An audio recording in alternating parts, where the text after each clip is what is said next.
Perfect. Coach Clare, Hi Ben. how you doing? Good. How are you? I'm good, thank you. Love the shirt. Yeah, you're a bit taller. It's easy for yours to be seen than mine. Completely by accident, but a very happy accident nonetheless. Yeah, it wasn't Um, planned, honest. and maybe one of the ironic things, given I guess some of the topics that were up for discussion today, and in terms of a lot of that maybe misunderstanding of what needs to happen for change to occur with specific client populations, but maybe a little bit of like an intro into what we want to chat today. And I love sitting down with you because a lot of the things that we do cover usually are how to get started in particular for non-athletic populations and how to overcome feelings of overwhelm or procrastination or feeling like that task is too big or it's too late or it's not worth it or it's never going to happen no matter what you do. So these often end up being amongst my very favorite episodes. So thank you for your time today to get this one out. But I guess just to kick us off, I think when we first started and first thought about what we would name the company and name the brand, Married to My Macros started off as a bit of a pun, like a bit of that. What are you doing with your diet? Oh, at the moment, like I am taking it pretty seriously. I am being quite diligent and I'm tracking and I am paying attention to logging and weighing and all those sorts of things. And as much as I think that that's served us, particularly with working with an athletic population who require that amount of detail or quite enjoy having that level of intrinsic view into what they're doing, whether it be with their nutrition or with their sleep or with their training or with their technologies that they're wearing. It's certainly not that we are only able to cater for and work with that particular population of individual. And I know for you in particular, your general feel or your ideal client tends to fall a little bit less inside that intentionally athletic performance realm and more into a state of creating balance and being a little bit more self-aware and self-accepting and understanding that it's not a 12-week journey or a 6-week journey or 10-minute abs. It's how are we going to set you up to be in a place where you are comfortable with what you're doing, you have a level of knowledge and a level of application that ultimately is sustainable, right, over a long period of time. Yeah, that's right. Yeah. Majority of my clients, I think now are coming to me from a very different place than those like elite athletes that we do look after. They're often overwhelmed. They've come from a long history of yo-yo dieting and they just keep finding themselves at that same point. They've fallen off the wagon again. How do I start again? Which method shall I use now? They feel like they've tried everything, and they just don't know where to start. Yeah, and that's where I think moving away from kind of the complexity sometimes of calories and macros, that you might think that's what we do, but moving away from that and bringing it back to basics can be really helpful for those people. Yeah, I think the basics are one of those things that we often, underestimate just how effective they can be. Yeah. And you definitely don't need to weigh and measure and track everything you eat in order to feel better or look better or have more energy or start to sleep better. But having a level of education and understanding of how different foods do make you feel or how you do put them together through the day can be beneficial for everyone, no matter what the starting point, right? Yeah, that's it. And just focusing on general health. How can we improve the way you feel every day, and how can we protect your long-term health as well? That's also something I like to focus on with people, because you can get very wrapped up in I just need to lose weight by this date, and they're often missing the bigger picture, which is well, how do you feel and what's your health actually like at the moment, and what do you want to protect yourself from in the future? What's your family history telling you? What can we do to protect that? Yeah, I think it's quite a timely part of the year as well for this conversation to have. Typically we see the Christmas period, the festive period, there's always a little more indulging potentially than we think. And often a lot of the fear and a lot of the worry is that all the good work you've done from January 1st last year until December 24th this year has the capacity to be undone in a 1 week period, right? Yeah. Yeah.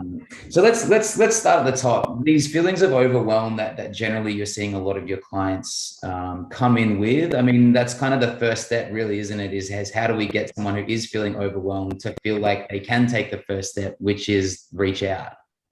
Yeah, exactly. And, that's the biggest step, right? Is making that first call and booking that appointment. That's obviously the biggest step for a lot of people. And I think we have to remind these people that it doesn't matter. We don't care what your starting place is. And in fact, I love that even more if we have star pupils who do everything perfectly every week. It's not as challenging for us. So I say to people, don't be afraid. We love that. The more complexity, the better. The more involved we have to get with you, the better. And the likelihood of improved results will be there too, the more involved we are with you. So, just put it all out there. Let us know exactly how you're feeling, and don't be afraid. There's nothing, there's no such thing as a silly question. Don't be embarrassed about where you're coming from.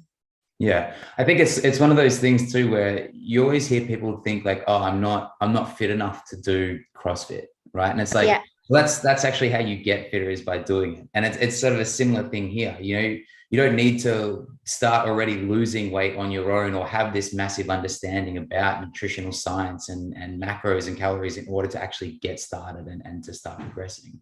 And if anything, it's almost the opposite. The kind of the worse you've been doing, or the worse position that you're sort of starting in, probably the more effect you're going to see immediately, right? Yeah, absolutely. I agree with you. Yeah.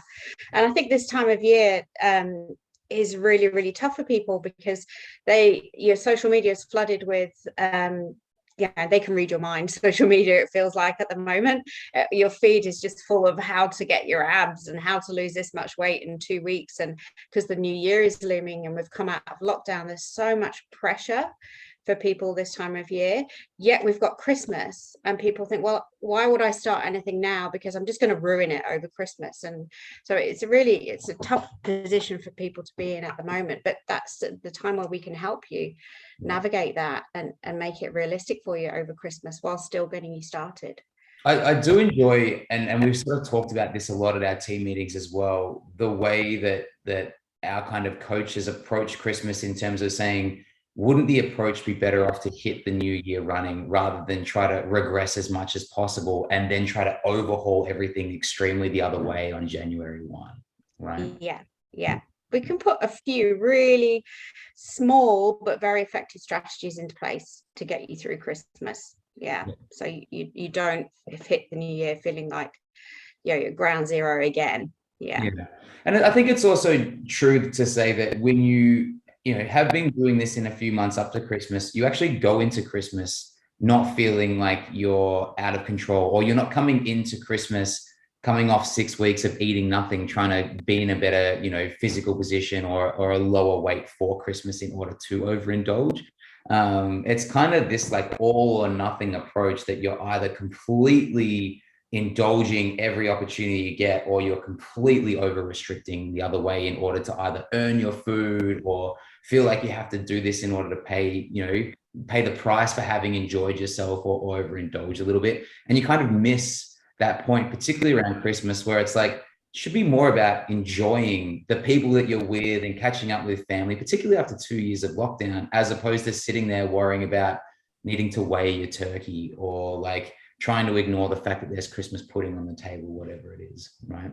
Yeah, absolutely. I was delivering a seminar last night. We spoke about Christmas a lot, and I said, number one priority this Christmas is just to reconnect with those people. That's more important than anything right now, and de-stress too over this period. It's been a hell of a 2 years. So those things should be a priority right now, like de-stress, reconnect, rest, recharge your batteries.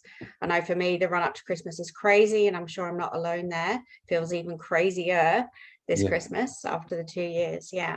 The other thing that I know you're quite big on is setting a lot of your clients who obviously maybe they do have quite an extensive history of scale phobia, or quite yo-yo dieting and kind of extreme movements in either way, but it's actually setting up quantifiable metrics which can deliver a sense of progress and accomplishment that actually have nothing to do with the scale or with calories or with macro profiles, right? Yeah, that's it. Lots of people come to me afraid, might have had an eating disordered background, or like you say, they've been yo-yoing for many years, restriction and counting calories, weighing food. We don't have to use that method. And in fact, I encourage people who have had that background not to use that method. That's a tool that might be appropriate another time. But right now, there's plenty of other ways we can make improvements without having to do that. I have, like the coaches at Manage My Macros have lots of different strategies for that. And measuring metrics as well, like move away from the scale, put your scales in the bin like I did a few weeks ago. We have clothes that might not fit us so well right now. Why not use those? Or health markers as well are fantastic. What's your resting heart rate and what's your blood lipid profile? They are amazing health markers we can use to measure our success. And also, how do you feel? How's your energy? How are you sleeping? Can you keep up with your kids? There are so many other ways to measure success and healthily move you away from scales and weighing and those kind of metrics if you don't have a good relationship with them. Yeah. I think the general sort of quantifiable measures of well-being, I think, is something that I know you in particular and myself are trying to incorporate more as like these are focus points for a lot of people. And I think what, the exciting thing is, if you are focusing on doing more of the things that make you feel better, which might be spending a little bit more outside, like time outside in the sun, getting a little bit more vitamin D, some fresh air, maybe spending a little bit more time with your kids, and then kind of that mindful preparation of food, you're actually going to achieve all the other things that you want to achieve as a byproduct without hyper focusing on what's the scale telling me each morning and using that as a feedback of really like how good or bad you've been, right? Yeah, exactly. Yeah. So for those feeling overwhelmed, if they want to get started and not quite sure they're ready to reach out, do you have sort of 3 of those like biggest targets to start to aim for in order to move those dials in the right way? Yeah, I do. So I always start with acceptance. So people, especially coming out of lockdown, I for one kind of thought, right, okay, let's get back into it. And you want to be the person you were 2 years ago. And I have had to accept that that's not going to be the case. We've had 2 years of a roller coaster, physically and emotionally. We've also aged a couple of years, and life might look very different now. Like your priorities might be different. You may be working differently. You might have less time to give to the things you had, to do 2 years ago. And you may have discovered, you've fallen out of love with some form of exercise over the past 2 years. You may have discovered something new. So I think first thing we need to do is accept that things are very different now for a lot of people. And those goals that you have may not be realistic anymore. So I think when it comes to setting your goals, once we've accepted things are different, we may need to take a step back and reevaluate those goals and make them much more realistic by having a look at your starting point now. Like who you were 2 years ago is irrelevant. It's only who you are now and what you have to give now that's relevant in getting started. So yeah, accepting those changes and then goal setting. And I think after that, I talk about taking action. So we can't rely on motivation. I think we've had this conversation plenty of times. Motivation is really very vulnerable. We can go to bed on a Sunday night after maybe a big weekend going, right, that's it. Tomorrow I'm going to do X, Y, and Z. Everything is going to be amazing. I'm going to be that person again. You wake up on Monday and you feel exhausted from the weekend and motivation is gone. Yeah. It's very vulnerable. It's affected by everything, every minute of the day. So the only thing we can rely on is taking action. Yep. And I encourage my clients to make appointments. So we make appointments to see the doctor, the dentist, make appointments at work. Why shouldn't appointments for our health be just as important? So I actually get people to put appointments in their diary for themselves, go for a walk, meal prep on a Sunday, go shopping, make that appointment and stick to it. It's especially helpful for people who procrastinate over these things as well. Yeah. And I even go as far as using the 3-2-1 method. You know, for people who do CrossFit, when you're on the floor and it's 3, 2, 1, go, you go. Yeah. There's no time to procrastinate. And I think it's scientifically proven that if you say to yourself 3, 2, 1, go, it doesn't give your brain enough time to talk yourself out of it or find a reason not to do it. Yeah, I like that. Getting out of bed in the morning, your alarm goes off, 3, 2, 1, go, up. Yeah. Not enough time to procrastinate. Procrastination's an interesting one. And generally what I found is that, like you sort of alluding to, the things that you tend to procrastinate doing tend to reflect that your idea of what needs to be done is so overwhelming in nature that you're not even sure where to start, right? And so like you're saying, even if you break it down all the way into something super small as just 3, 2, 1, get up, go for a 10-minute walk, it's something that feels almost silly to not do because it's so easy, right? And you start to take those small chunks or those small chips away of that big block of whatever it was that felt overwhelming, gain a little bit of momentum moving forward. And all of a sudden you've completed a few tasks, you're starting to make accomplishment of those few tasks a little bit of a habit. You start looking for more tasks to accomplish because you feel accomplished, and that's a great feeling. And all of a sudden those, 1,000 small steps in the right direction have added up to you getting you through that big marathon task, right? Yeah. And those baby steps add up, they feed each other. They really do. And once you've taken that action and taking those steps, your motivation will lift. So we can start to rely on that a bit more. So it's a self-perpetuating cycle. Action breeds motivation. And, putting those baby steps in is just going to keep that cycle going. And even if we only do one thing, focus on one thing a week, meditate or go for a walk, set your alarm, do that every day for a week. Once you've got a week under your belt, that habit is pretty much formed. And then you can add another habit on top of that. Yeah. Before you know it, you're doing 5 great things every week. Yeah. Even if you only read 1 page a day, you're eventually going to finish the book, right? Exactly. Yeah. For anyone listening to this that snoozes their alarm in the morning, there's a lot of really good research to suggest that, like, you are therefore setting a tone for the rest of your day, that from the very first moment you wake up, you're procrastinating the first task you have to do, which is get out of bed, right? Yeah. And that really does set a tone for the rest of the day. So if you are looking for somewhere to start by setting your alarm for the time when you actually have to get up, and actually get up when that alarm goes off, right? Yeah. Exactly. Yeah. And I had a client recently who, like a lot of people, stress was really high. So I was like, okay, so what are you going to do after this call?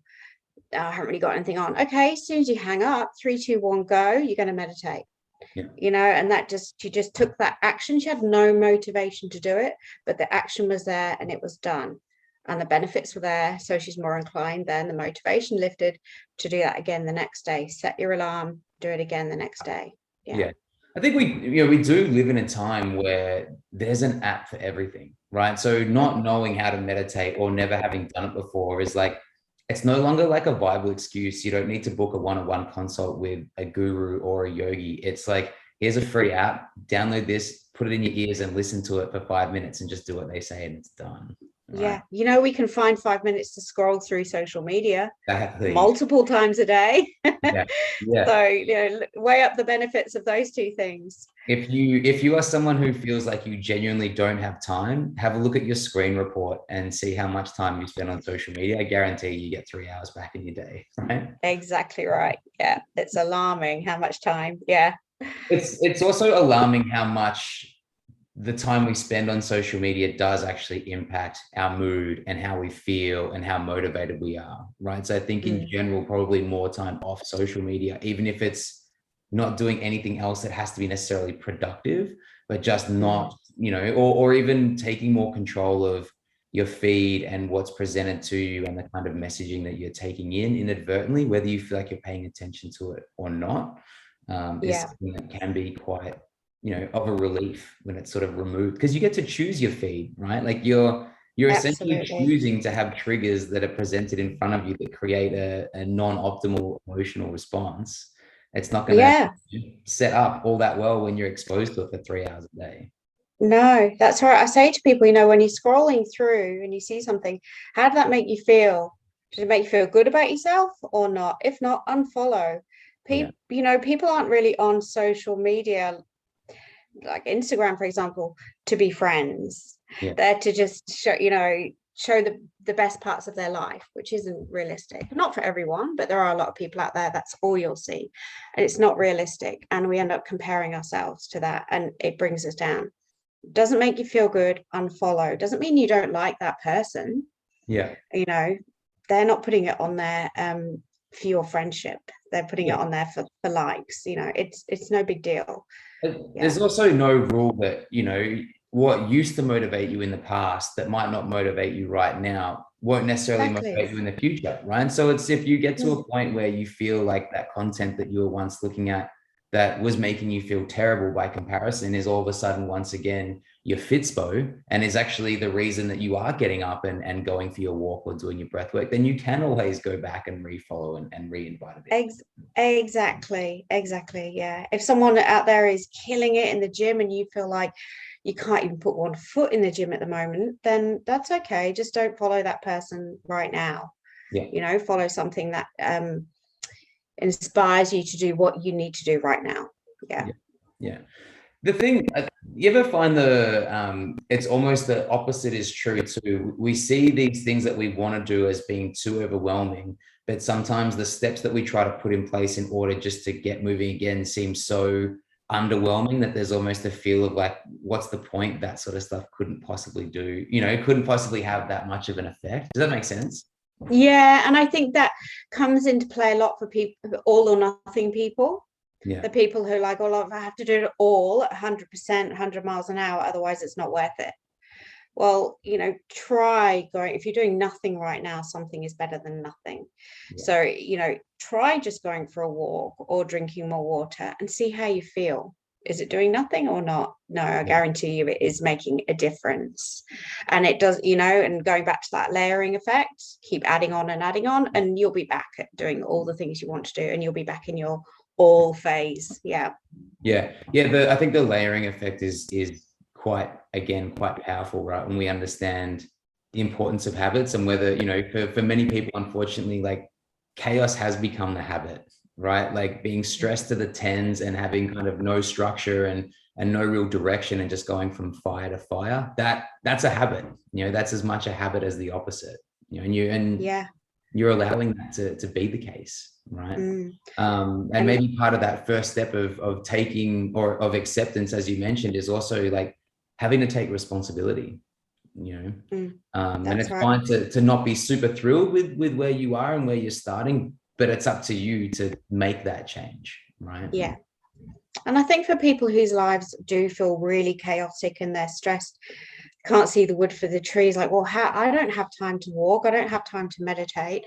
Well, the best thing you can do, I think, is just get organized. And again, that goes back to taking action. So organize your day. You have 2 hours in the day to do your admin or your paperwork, an hour in the day to sit down with your family and have a meal together. That can really be helpful as well. Write it down on paper, or use your phone, whatever it takes, but organize your day. Try to remove a bit of that chaos. And if they say I don't have time to sleep 9 hours a day, well, okay, add a bit more sleep, because I guarantee you when you come to do those tasks the next day, you'll do them much more effectively, and you'll do them within your time limits as well, because you're not as knackered. I'm a really big fan of that Pomodoro technique for productivity, where like you set a timer for a task and you give yourself half an hour. And it's when there's a timer going, it's actually much easier to focus specifically on what you're doing, and the instance that you won't get it done is actually quite rare, right? But if I don't send a timer, I'm sort of half doing one task, I get distracted by another task, an email comes in, or you take a call, and all of a sudden you've lost an hour and a half for a task that you probably could have really knocked off within 30 minutes, right? That's right. And when you have that task at hand, whether it's you've set yourself an hour to have family time and have dinner, phone stays in another room. If you're trying to respond to an email while you've got the kids running around and you're cooking dinner, your kids aren't getting your attention, your cooking's not getting your attention, and you probably send an email full of mistakes as well. There's no such thing as multitasking, right? You're just really just clicking over to new tasks and back to old tasks repeatedly. Yeah. Yeah. I mean, I know women are amazing at multitasking, but I do think we've got, everyone is guilty at the moment of just trying to do too much at once, and we can end up doing a pretty crappy job of those things if we don't reduce the load. Yeah. Yeah. And I guess in terms of feeling overwhelmed, like it's like if that's something that you do, if you are trying to multitask everything throughout the whole day, like, yeah, no wonder adding, new habits or different things to your plate is going to seem like this enormous step you couldn't possibly take. Right. Yeah, exactly. Awesome. I think that there's some pretty handy tips there. I'll probably also say for social media too, like buyer beware as we come into the new year. Because there's a lot of really that stuff popping up. Is that unfortunately there are, vendors and practitioners within the industry that do see that January as like, this is the time to strike, and really do try to prey on that, those feelings of insecurity or overindulgence or, real ignorance to the science behind nutrition that will try to help you shift that Christmas weight in the first week of Jan and things like that. So probably the point to, I guess, almost finish up on is taking a long-term approach, right? What are the long-term goals, and how can we break those long-term goals into an accumulation of shorter-term goals, as opposed to thinking done and dusted within 6 weeks and then don't really have a plan of attack post that point, right? Yeah. And that's probably for us, I think the piece of the conversation that gets missed the most is the goal is not weight loss. The goal is weight loss into weight management at that new weight, right? Because what's the point of dropping 10 kilos if you're not going to be able to sustain, the effects or the feelings or whatever it else is that have come with it, if the approach that you've taken to get to that point is super unsustainable long term.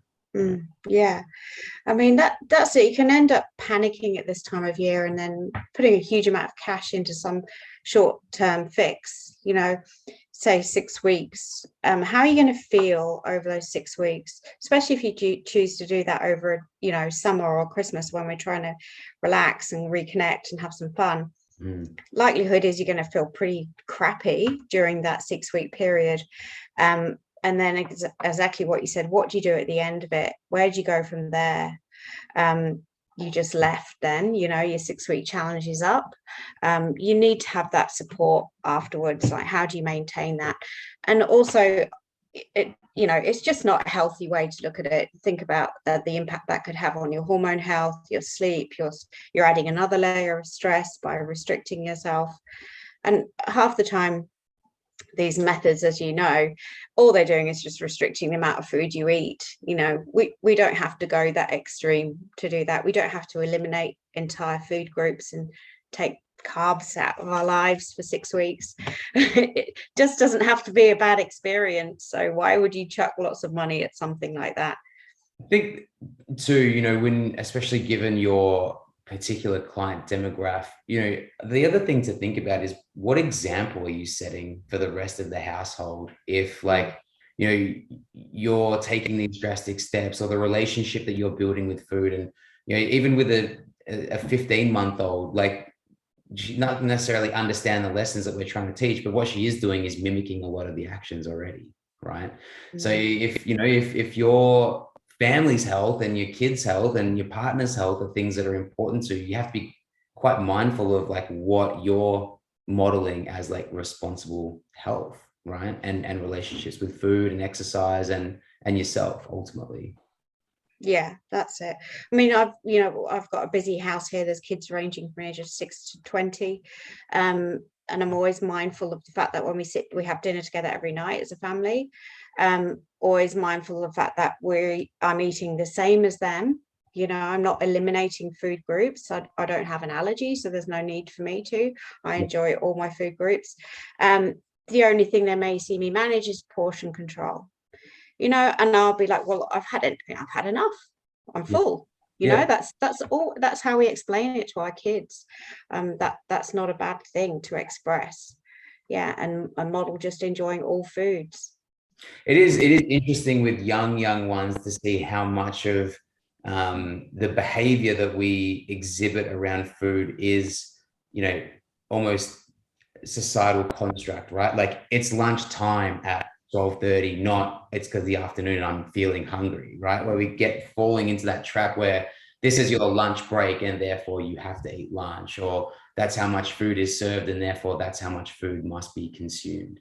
And it's been an interesting lesson, even the way that Kat sort of sets up with Matea, and she's done all the background reading as Kat likes to do, but she says you're better off, and Matea responds better when you put less food in front of her, so it's not so overwhelming. And then if she eats it all, she can always have more, as opposed to just like piling it on and sort of like, oh, we'll see how we go, Yeah, so. I mean, teaching kids to eat kind of intuitively and mindfully, I think is a really good tool. Have you had enough? How does your belly feel? Are you still actually hungry, or are you thirsty? Just getting them to think a little bit more about how their body is feeling around food. And there's lessons for us in that as well, Yeah. Am I hungry or am I bored? Am I procrastinating doing something that I know I should be doing, right? Yeah. Or do I want more just because my sister has more? Yeah. Or I know they're there and Yeah. I want the biggest plate. Yeah. It goes full circle for sure. But I think the main key takeaways are, it's okay that it feels overwhelming. That's why we're here. That's why you have a coach to break it down for you into bite-sized actionable pieces, and ultimately to help you do that in a manner that is sustainable long-term, right? But also to keep you accountable, because like all things in life, it might be new and exciting when it's first, starting, and the motivation, like you said, is high, but 3 weeks or 4 weeks or 5 weeks down the track, when that initial motivation is worn off, and it really is just relying on habits and trusting the process and continuing through and kind of working that long-term grind, that having someone that's keeping you accountable to the goals that you've told are important to you achieve is a big part of what we do. But being able to do that with someone who can relate specifically to the position that you're in, I think is probably the biggest kind of gift that we give for our clients. So I think also when things might change, or something goes wrong, life throws a curveball at you. You may have an injury, you can't train as much, or you may get sick, or work kicks off, something, life is full of curveballs. So having a coach at those times is really, really helpful, because we can help you navigate that, like we can help you navigate Christmas without you feeling like you've just thrown in the towel. I think that's when coaching can be especially effective, and the fact that we guys connect with our clients weekly gives us that opportunity to hold your hand through whatever may come up for you and keep you on track, even if we have to change our strategy and our method. That's what we're there for. And like you said, it's very much like a small steps forward. If you're someone who knows you probably drink too much, I don't think I've ever told a client you're not allowed to drink anymore. No. There may be specific times of their season or a specific thing that they're working to in the short term that the conversation might be, just be aware that your alcohol consumption is going to greatly impact your ability to achieve XYZ by set time. But it gets easier to do that often when after that date, it's fine to go and have a few drinks or a few beers or wine with friends, whatever it is, right? So exactly. It's not, we don't adopt that all or nothing approach. They're your goals, right? You tell us what you want to achieve mostly. So if anyone's listening and interested in getting started but not sure where to start, I would definitely say reach out. And that's something that you can do this side of the new year as well. So we definitely want to move away from that, like, just wait till after Christmas, because Christmas is going to be a write-off, and we'd definitely love to have as many as we can. Feel like they hit the ground running in the new year, rather than like starting all over again from scratch or worse, right? Yeah, absolutely. Even just get 2 or 3 good things happening that will help you feel a lot better over Christmas, then you're in a much better starting place for the new year. Nice. Thank you, Coach Clare. Thanks, Ben. We'll chat soon. Yeah.